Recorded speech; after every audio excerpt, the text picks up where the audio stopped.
بسم اللہ الرحمن الرحیم۔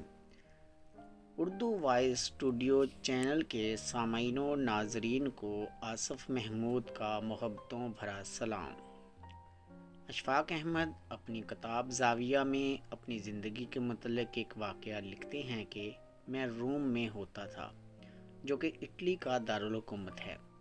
وہاں ایک دن میری گاڑی کا چلان ہو گیا اور میں نے سستی کی اور میں نے چلان جمع نہ کرایا۔ مجھے پولیس کی وارننگ دی گئی، لیکن میں نے پھر بھی چلان جمع نہ کروایا۔ مجھے پولیس کی طرف سے دوسری وارننگ ملی، لیکن میں نے پھر بھی چلان جمع نہ کروایا، جس کے نتیجے میں مجھے عدالت میں پیش ہونا پڑ گیا۔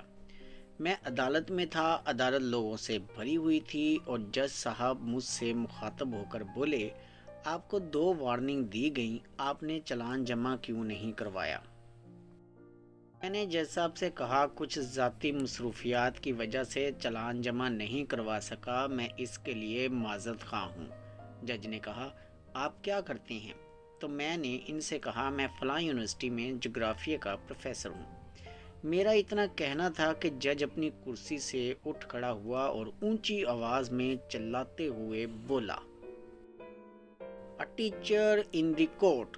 جج کا اتنا کہنا تھا کہ عدالت میں موجود سب لوگ اپنی اپنی جگہ سے کھڑے ہو گئے، ایک کرسی لائی گئی، مجھے اس پر بٹھایا گیا اور پھر بعد میں جج اور باقی عدالت میں موجود لوگ اپنی اپنی سیٹوں پر بیٹھے اور جج صاحب مجھ سے مخاطب ہو کر بولے، آپ ایک استاد ہیں، آپ قوم کے معمار ہیں، آپ پر ہمیں بہت فخر ہے۔ آپ کو دیکھ کر لوگوں نے راستہ بنانا ہوتا ہے۔ آپ بچوں کے آئیڈیل ہیں اور اگر آپ ہی یہ سستی کریں گے تو پھر ہم باقی قوم کو کس طرح سمجھائیں گے؟ اس لیے آپ کو ڈبل جرمانہ کیا جاتا ہے۔ کیونکہ آپ ہمارے ٹیچر ہیں، اس لیے آپ ہمارے لیے قابل احترام ہیں۔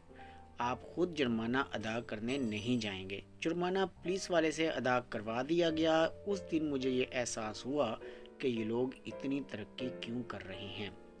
تو دوستو، جن معاشروں میں استاد کی عزت ہوتی ہے وہی معاشرے ترقی کرتے ہیں۔